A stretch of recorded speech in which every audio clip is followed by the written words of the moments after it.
tontolo politika zahatra dia niatony fivoriana teny anivon'ny antenimieram-pirenena nandritra ny fankalazana ny fetin'ny fahaleovantena niverina kosa izany fivoriana izany ho an'ny solombavam-bahoaka rehefa vita ny fety ka volavolan-dalàna tolo-dalàna ary fanekena fifanarahana iraisan'ny pirenena maro no miandry ny fankatoavan'ny parlemanta.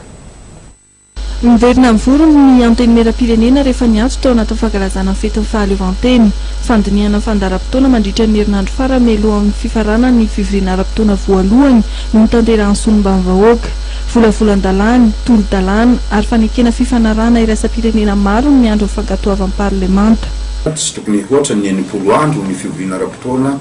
atao ny antenimieram-pirenena dia amin'izao voalohan'ny volana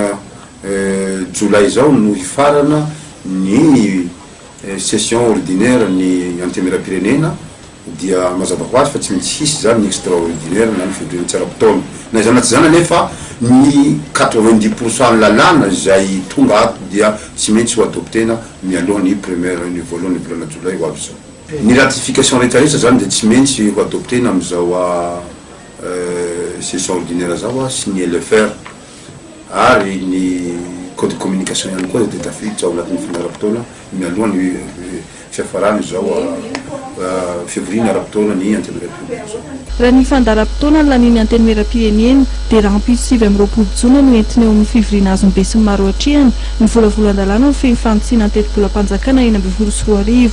ny zoma voalohan'ny volana jolay no hifarana ny fivoriana ara-potoana voalohany ny antenimieram-pirenena.